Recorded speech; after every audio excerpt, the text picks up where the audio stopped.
자, 저희가 이제 제가 약속드린 대로 열왕기상이랑 역대하랑 같이 들어갈 거예요. 병행해서. 음, 그래서 이제 따지고 보면 역대하랑 역대상, 역대하는 거의 뭐 공부를 안 하고 넘어간다 생각하시면 될 정도로 그냥 지나갈 거예요. 어쩔 수가 없습니다. 이야기가 똑같은 게 겹치기 때문에. 그런데 이제 관점이 조금 다른 것도 있고 또 보여주고자 하는 이야기가 좀더 자세하게 나오는 경우가 있고 이 정도 차이거든요. 음, 그런데 이제 오늘은 엘리야 이야기, 다시 말하면 아합 이야기까지 가는 과정의 이야기를 할 거예요. 거기에서는 일단은 이 르호보암 이후에 아비암 혹은 아비야, 역대하에서는 아비야로 나와요. 그리고 그 다음에 왕 아사라고 하는 왕이 있어요. 아시겠죠? 아비암 그리고 아사, 아비야도 되고요. 요 두 왕의 이야기가 이 남방 유다의 이야기고요. 그리고 그 위에는 저도 이름을 기억하고 싶지 않아요. 왜냐하면 아무런 의미 없는 사람들이라서 그런 왕들이 반역 일으켜가지고 계속 바뀌어갑니다. 음, 근데 이 아비암 그리고 아사가 다 겪게 되는 왕이 누구냐면 바로 여로보암이에요. 아시겠죠? 여로보암. 그러니까 여로보암은 북방의 왕입니다. 그런데 하나님께서는 여로보암을 사랑하셨다고 제가 말씀드렸잖아요. 그리고 여로보암은 제대로 된 씨가 없습니다. 그 죽어가지고 무덤에 들어간 아들 말고는 없는 거예요. 그러면 여로보암이 봐야 되는 게 하나님께서 이 남방 유다의 왕들을 어떻게 하시는가라는 거를 봐야겠죠. 음, 음. 이해하셨죠? 그래서 요렇게까지 봐요. 그 다음에 나머지 왕들이 여기서부터 계속해서 바뀌는 거예요. 아사 왕. 그래서 요약을 하면 이렇게 할게요. 우리 열왕기 상에 오셔서 15장 9절 읽어주실까요? 이스라엘 여로보암의 왕 제 20년에 아사가 유다 왕이 되어 그렇죠. 그러니까는 여로보암이 왕 20년 때 아사가 왕이 되었다라는 이야기가 왜 중요하냐고요. 이 두 나라가 다른 왕이다라고 하면 여로보암이라고 하는 왕이 기준이 되어서 아사가 몇 년 때 왕이 되었다라고 이야기할 필요가 없어요. 그런데 성경은 이 북방 이스라엘과 남방 유다의 이야기를 겹쳐서 보라고 강조하는 거예요. 그래서 음, 지금 이 아사가 왕 될 때는 이 여로보암의 왕위가 이제 끝날 때거든요. 그렇죠? 네, 그래서 10절 보시면 이제 몇 해 동안 했다 그래요? 41년 동안 왕했다 그러죠. 네. 됐습니다. 자, 그러면 이제 보시면 25절 가보세요. 유다의 아사 왕 둘째 해에 여로보암의 아들 나답이 이스라엘 그렇죠. 왕이 되어 거기까지만. 그리고 보니까 이제는 누가 기준이에요? 아사가 기준을 해가지고 북방 이스라엘 왕이 언제 했는지가 나와요. 그래서 음, 33절 보면은 셋째 해 아사해. 그쵸? 네, 그리고 쭉 넘어가서 8절 뭐 쭉 넘어갈 거예요. 계속. 그런 네. 다음에 우리는 어디까지 갈 거냐면 29절까지 갈 거예요. 16장 29절. 유다의 아사 왕 제 38년에 오므리의 아들 아합이 이스라엘의 왕이 되니라. 오므리 아, 그러면 아까 아사가 몇 년 동안 했다 그랬어요? 41년 동안 왕했다 그랬잖아요. 그런데 보니까 아사가 몇 년 때 아합이 왕이 됐다 그래요? 38년째에 왕이 됐다 그러잖아요. 네, 그러니까는 아사가 41년 동안 통치할 동안 이스라엘 왕들은 계속 바뀌어요. 자, 총 몇 명 바뀌었나 세볼게요. 여, 여로보암 한 명이었죠? 죽었어요. 그런 다음에 나답이 됩니다. 바하사가 됩니다. 그 다음에 엘라가 됩니다. 시므리가 됩니다. 그리고 누가 돼요, 이제? 오므리가 됩니다. 이해되셨어요? 네. 그러면은 지금 아합은 몇 번째 왕이에요? 오므리 아들이니까 일곱 번째. 제가 써드릴게요. 다시 헷갈리실까 봐. 음, 여기에 아사가 왕을 41년 동안 하는데 음, 그때 제일 처음에 여로보암 중요하지 않아요. 근데 그냥 음, 하다 보니까 되는 거예요. 아시겠어요? 여로보암 있고 이게 첫 번째예요. 음, 그리고 여로보암이 죽은 다음에 이스라엘의 왕으로 나답이 되고 음, 그 다음에 바하사가 되고 그 다음에 엘라가 되고 그 다음에 시므리가 되고 음, 그 다음에 오므리가 되고 음, 그리고 아합이 되는 거예요.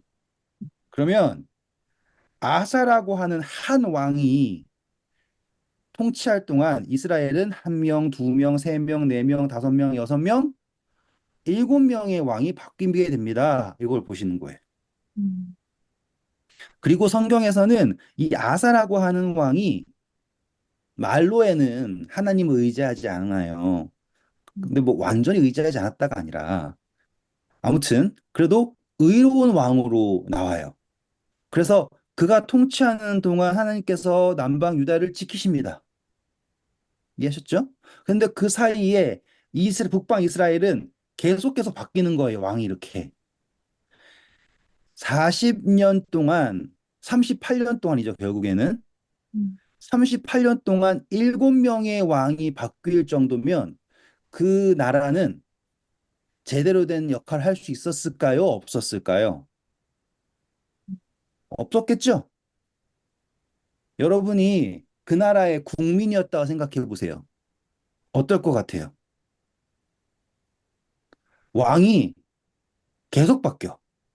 뭐 요새는 대통령이 4년 하니까 뭐 그러려니라고 생각하실 수 있지만 그 당시에 생각하면은 계속 반환해서 죽이고 반란해서 죽이고 그러면 위의 세대가 안정되지 않으면 국민의 삶은 엉망일 거예요.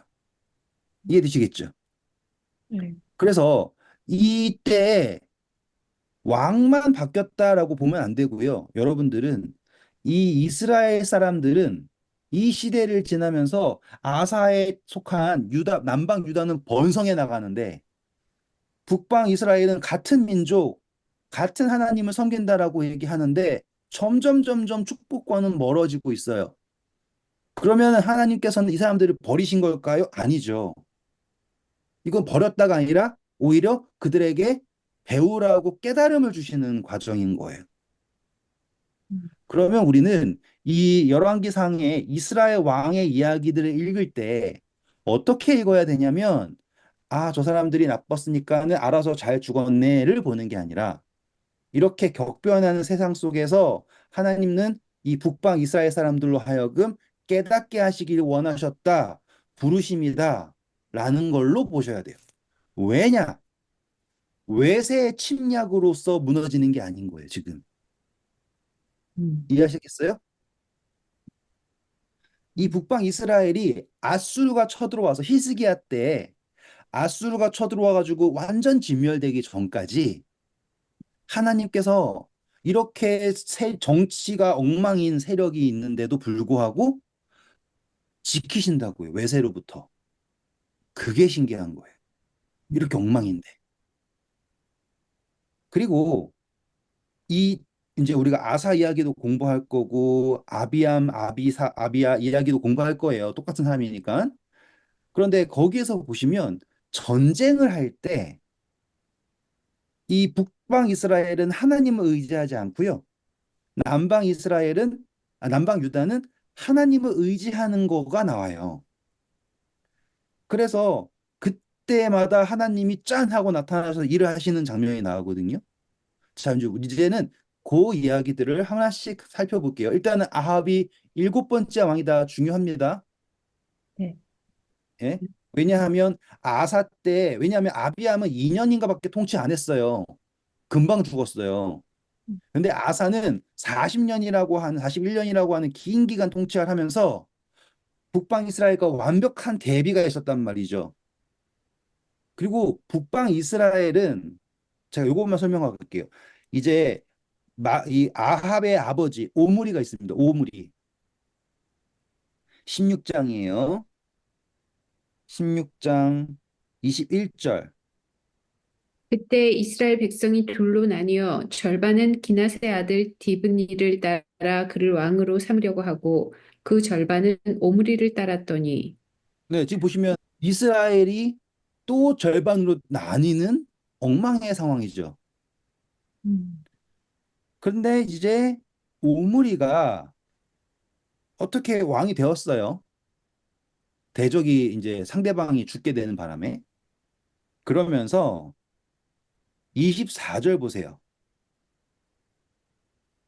그가 은 두 달란트로 세멜에서 사마리아 산을 사고 그 산 위에 성읍을 건축하고 그 건축한 성읍 이름을 그 산 주인이었던 세멜의 이름을 따라 사마리아라 일컬었더라. 오, 여기 중요한 거예요. 사마리아의 등장. 음. 요 사마리아의 등장. 이 사마리아의 등장이 이 오므리가 오므리가 고작 얼마에 샀다 그래요? 은 두 두 달. 달란트. 이 은 두 달란트는 나아만 장군이 게하시한테 준 거 정도예요. 그러니까 별거 아닌 거예요. 음. 그러니까는 뭐 엄청난 세력을 가지고 있는 게 아니에요. 그런데 이 사가지고 거기다가 사마리아라고 하는 이 땅을 이제 성으로 삼게 됩니다. 음. 그래서 거기에서도 악을 행하죠. 악을 행하면서 28절 읽어볼까요? 오므리가 그의 조상들과 함께 잠에 사마리아에 장사되고 그의 아들 아합이 대신하여 왕이 되니라. 네. 그래서 사마리아에 왕궁을 만들었어요. 그리고 이제 처음이라고 할 수는 없겠지만 아들이 아들 아합이 음. 왕이 됩니다. 아합은 어느 땅을 다스리는 사람이에요? 이제 사마리아를 수도로 하는 곳을 다스리는 사람이에요. 이해되셨죠, 이제? 네. 왜 이걸 제가 강조하냐면 나중에 이스라엘이 이제 유다가 다시 돌아왔잖아요. 바벨론에서. 그런 다음에 이 사마리아 땅을 아주 천대하죠. 음. 거기에 이름이 뭐라고요? 사마리아라고 한다고요.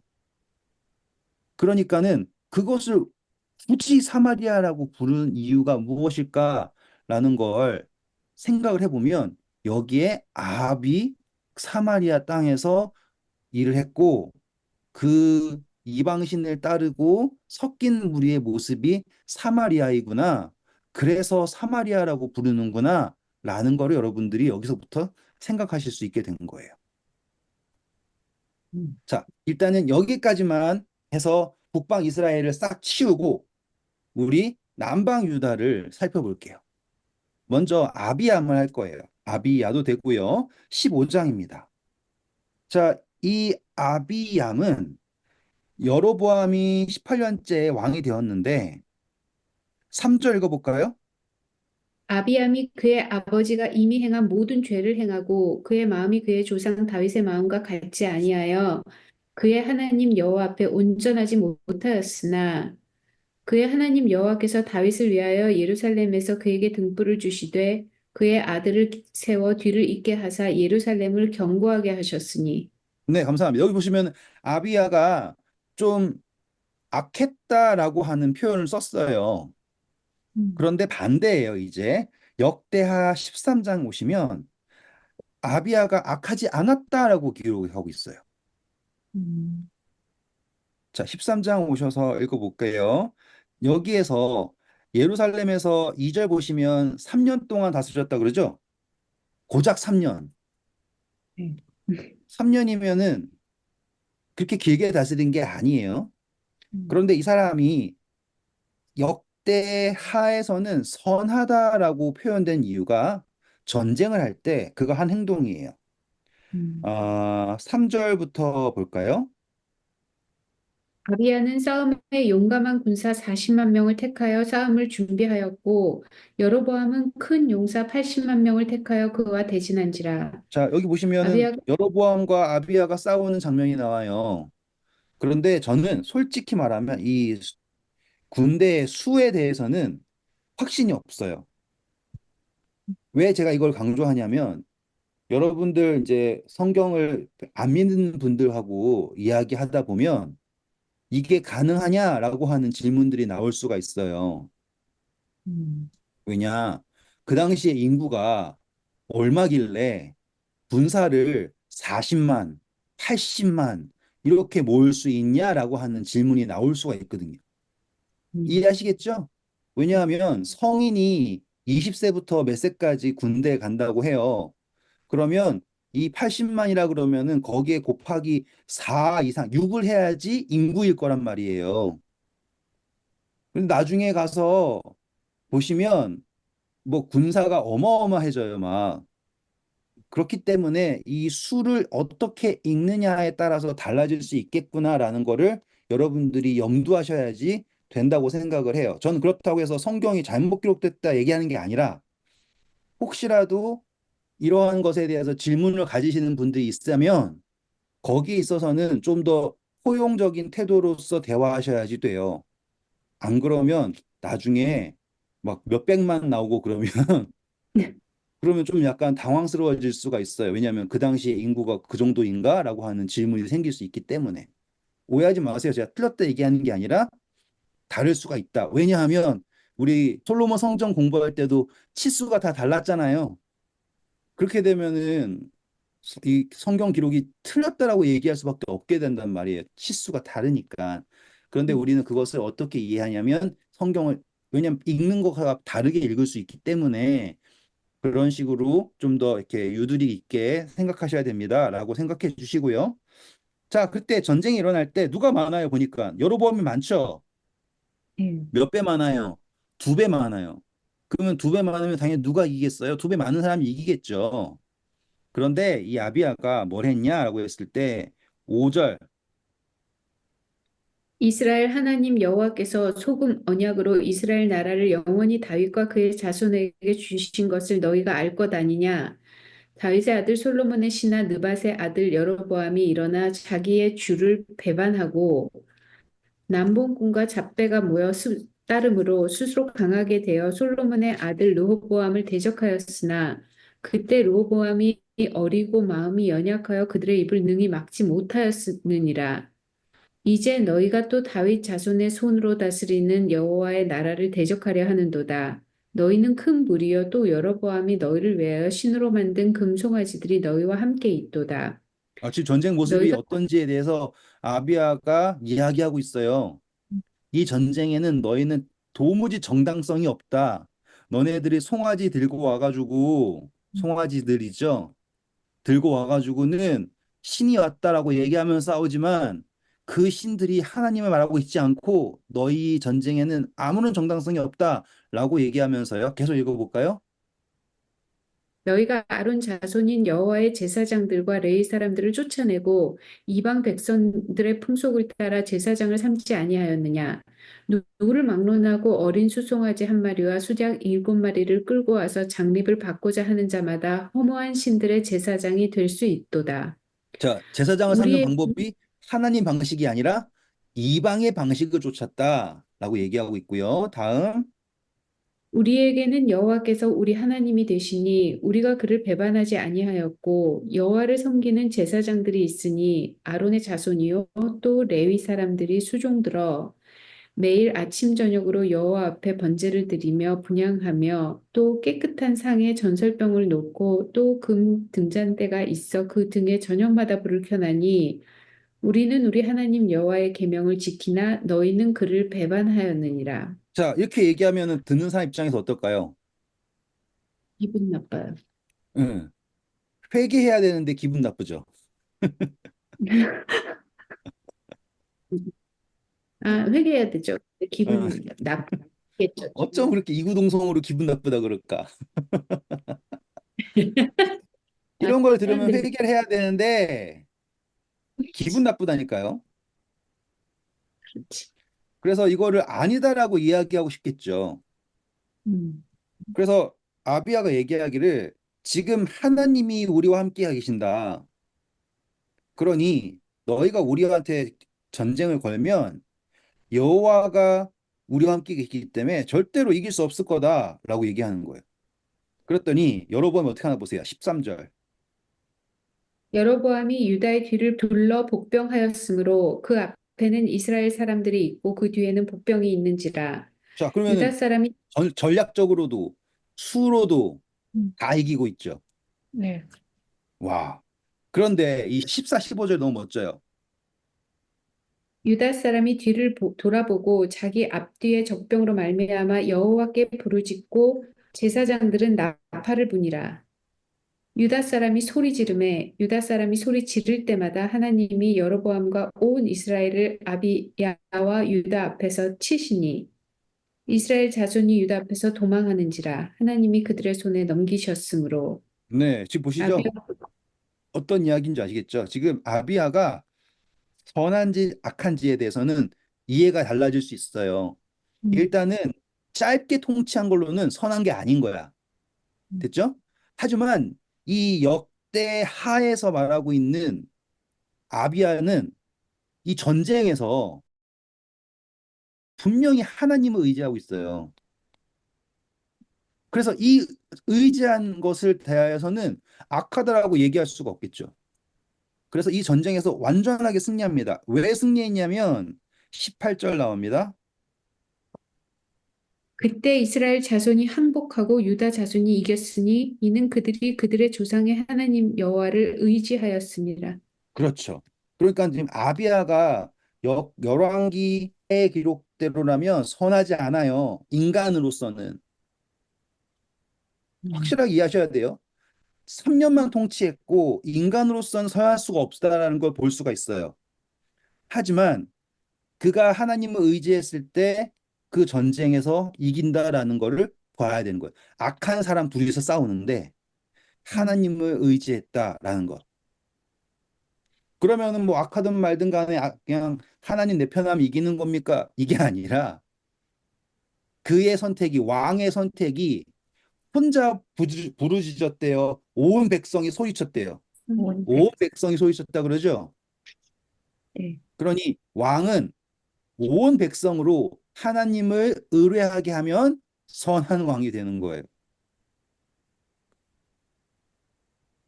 그래서 아비야가 여로보암을 쫓아갔을 때 어디 뺏었냐라고 하냐면 19절 보시면 베델을 뺏었다 나와요. 그래서 보이세요? 네. 베델에 뭐가 있어요? 산당. 송아지 있죠? 송아지. 예. 단과 베델에 송아지를 만들었잖아요. 그랬을 때 이 베델에 있던 성읍을 베델을 아비야가 쟁취합니다. 음, 그래서 20절 보시면 여로보암이 다시는 강성하지 못한다라고 얘기해요. 근데 음, 참 신기하게도 아비야는 강성해져 가지고 아내 14을 랑 아들 22과 딸 6을 낳았대요. 3년 만에 대단하죠. 이 일이 어떻게 가능했는지 모르지만 그래서 이 두 이야기를 우리는 어떻게 읽어야 되냐? 기록이 틀리네라고 보는 게 아니라 어떻게 이해하냐에 따라서 그 존재 자체는 선하지 않았지만 사람 자체는 선하지 않았지만 르호보암 같았지만 그가 전쟁에서 하나님을 의지할 때 그를 통하여서 온 백성이 함께 하나님을 부르짖게 되었고 그것에 대하여서 의롭다라고 지금 이야기하고 있다 이거예요. 어렵지 않죠? 네. 네. 다음입니다. 이제는 아사예요. 아사. 아사는 다시 열왕기상 15장 네, 네. 11절부터 읽어볼까요? 아사가 그의 조상 다윗과 같이 여호와 보시기에 정직하게 행하여 남색하는 자를 그 땅에서 쫓아내고 그의 무상들이 지은 모든 우상을 없애고 또 그 어머니 미아가가 혐오스러운 아세라상을 만들었으므로 태우의 위치를 패하고 그 우상을 찍어 기드론 시내가에 불살랐으나 다만 산당은 없애지 아니하니라. 그러나 네. 아사의 마음 자, 여기 보시면 음, 아사라는 왕이 있는데 이 아사 왕의 핵심은 뭐냐면 어머니가 있어요. 음, 어머니가 아세라를 만드는 사람이네요. 그러니 이 아세라를 만들었는데 어머니이지만 그는 폐위시켜버려요. 음, 그러니까 아사의 역할이 아세라를 섬기는 타락한 어머니의 아들임에도 불구하고 하나님을 의지해서 폐위시켜 버린다라고 하는 뭐라고 그럴까요? 표상적인 세팅이 있는 거예요. 그래서 아사가 누구인가라고 했을 때라고 하면 뭔가 약간 여러분들이 생각하는 것보다는 그러니까 완벽하게 이건 예수님이야 이게 아니라 음, 여기에서 바라고 있는 조건은 분명히 어머니를 쫓아서 악의 길로 갈 수도 있지만 음, 거기에서 벗어나서 하나님을 돕는 왕입니다라고 하는 요거가 중요한 거예요. 그리고 또 볼 수 있는 것은 르호보암부터 다시 말하면 솔로몬 때부터 산당에서 예배 드리는 것을 막지 못했잖아요. 후반부로 들어서. 그러면서 이방신의 예배가 있었다라는 것도 볼 수가 있잖아요. 그러면 아비얌 혹은 아비야 때에도 그 전쟁에서 하나님을 인정하고 그런 건 맞지만 산당 예배라든지 이방신이 들어와서 하는 것들을 막지 못했었구나라는 것도 여기서 볼 수 있겠죠. 음. 이해되셨습니까? 네. 자, 그래서 지금 이 아사 때예요. 평안만 있었던 게 아니에요. 이제 역대하로 갈게요. 하나님 잘 섬기면 평안만 있을 것 같잖아요. 14장 1절 볼게요. 아비야가 그의 조상들과 함께 누움에 다윗의 성에 장사되고 그의 아들 아사가 대신하여 왕이 되니 그의 시대에 그의 땅이 10년 동안 평안하니라. 그러면 이때 아사가 뭔가 좋았다 생각이 들겠지만 이후부터 시련이 생겨요. 볼게요.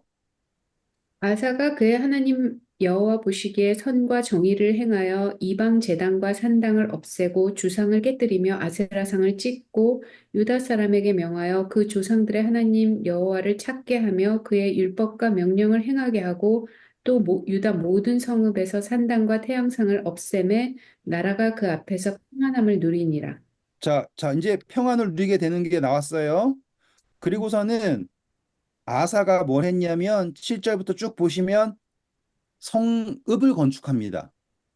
음, 건축을 하면서 지금 군대가 갑자기 엄청나게 늘어나요. 8절 보시면 30만에다가 28만에다가 막 그냥 지금 막 숫자가 음, 많죠. 네. 그랬더니 9절 보세요. 우스 사람 세라가 그들을 치려하여 군사 100만 명과 병거 300대를 거느리고 마레사에 이르매 근데 제가 이런 것 때문에 그런 거예요.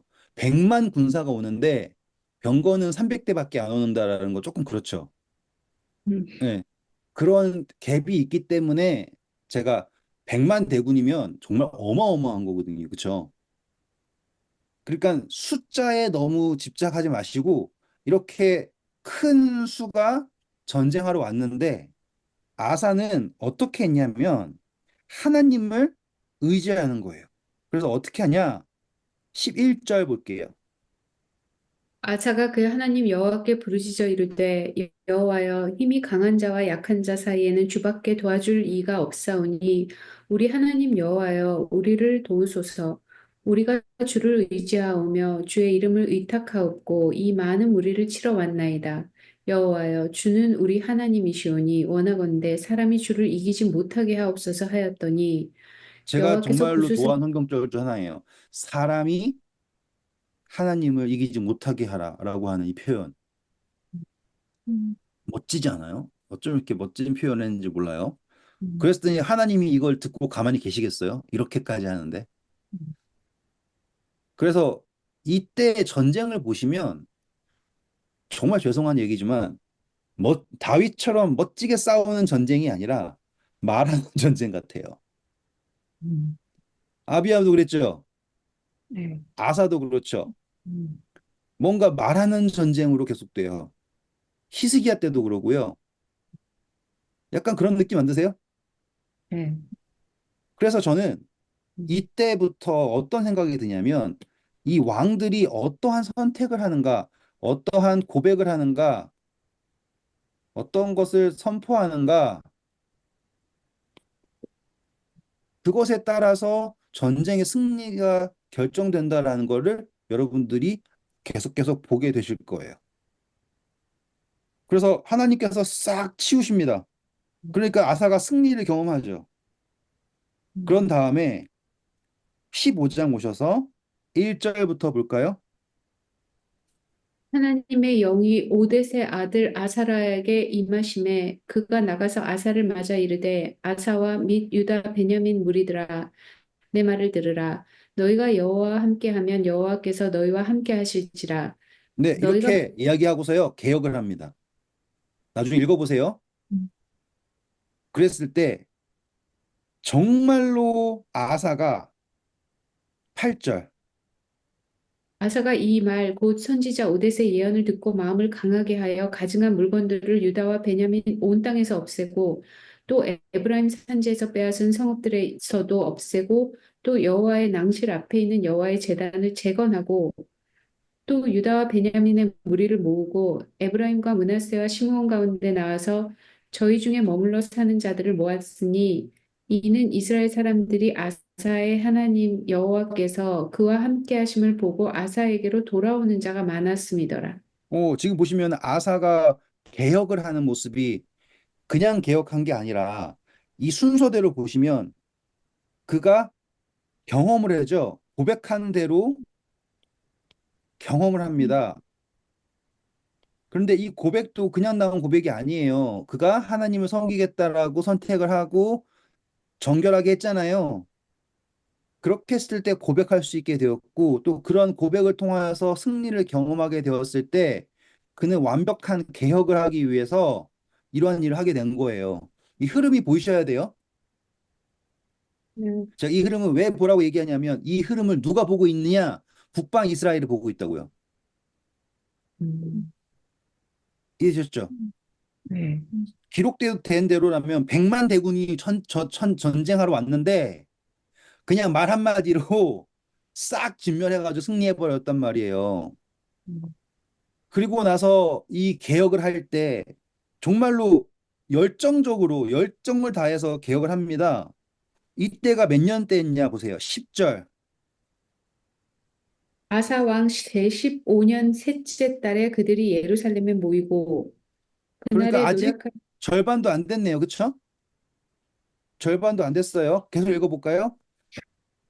그날에 노력할 물건 중에서 소 700마리와 양 7,000마리로 여호와께 제사를 지내고 또 마음을 다하고 목숨을 다하여 조상들의 하나님 여호와를 찾기로 언약하고 이스라엘 하나님 여호와를 찾지 아니하는 자는 대소 남녀를 막론하고 죽이는 것이 마땅하다 하고 우리가 큰 소리로 외치며 피리와 나팔을 불어 여호와께 맹세하며 온 유다가 이 맹세를 기뻐한지라 우리가 이렇게 마음 다 이러한 맹세까지 가게 되는 개혁이 이루어지게 되는 거. 음, 그러니 하나님께서는 평안을 주시겠죠. 15절에 보면 평안 주셨죠? 네. 그래서 몇 년까지 전쟁이 없냐? 19절 보세요. 이때부터 아사왕 제35년까지 다시는 전쟁이 없습니다. 와. 음, 그러면 이러한 평안이 있는데 북방에는 엉망진창으로 일이 돌아가고 있는 거예요. 음. 여러분들은 어느 곳에 살고 싶겠어요? 라고 얘기할 때 아까 보셨죠? 아사가 잘하는 거가 보니까 많은 사람들이 아사에게 왔다 그러죠. 여호와 하나님이 그와 함께 하심을 보고 아사에게로 돌아오는 자가 많았음이더라. 그러니까 우리는 어떠한 성공만 봐도 안 되고요. 어떠한 실패만 봐도 안 돼요. 이 두 개의 왕조가 동시에 있어요. 그러니 하나님께서는 결국에 목적하시는 거는 이 세상 왕국이 성공하는 거를 세상에서 제일 좋은 나라 이렇게 되는 거 원하는 게 아니라 하나님의 백성들이 하나님을 발견하기를 원하시는 것. 왜냐하면 하나님의 왕국은 그들의 마음속에 있기 때문에. 음, 그러니 완벽하게 이해가 되시죠? 안타까운 것은 이러한 평안을 오래 경험한 아사가 나중에 전쟁이 일어날 때 이스라엘 왕 바하사가 왔을 때 그 전에 하나님께 의뢰해가지고는 말로 해서 멋지게 고백하는 걸 하지 않고 자기의 재물을 가지고 가가지고는 저기 베나닷 아람 왕한테 가가지고는 도와주세요 이렇게 해버린 거예요. 음, 그게 16장에 나오는 이야기. 그러니 하나님이 야, 너 왜 그러니? 이 생각 들지 않겠어요? 그래서 선지자를 보내가지고 너 왜 그러니? 왜 사람을 의지하니? 라고 했을 때 왕이 기분이 나빠 버렸어요. 이거 음, 참 안타까운 일이에요. 음, 맞는 말 했는데 그리고 너무 대단하게 뭐라 한 것도 아닌데 그래서 한 번 삐지니까는 나중에 병들었다고 하잖아요. 그것도 하나님이 아사 돌아오게 하려고 병들게 허락하신 것 같은데 근데 하나님께 묻지 않고 사람한테 물어가지고 음, 안타깝게 죽게 되는 말로가 나와요. 저는 이 이야기도 어떻게 묵상을 할 수 있냐면 나도 정말 아무것도 아닌 존재였는데 하나님 의지해가지고 성공을 경험했어요. 그런데 그 성공 때문에 네, 맞아요. 제 삶이 완전히 변했죠. 근데 평안이 계속 유지되고 내가 내 스스로가 안락함 속에 놓였을 때 이상하게 세상 사람처럼 결국에 이렇게 아사왕처럼 행동하게 되더군요. 이렇게 되는 거예요.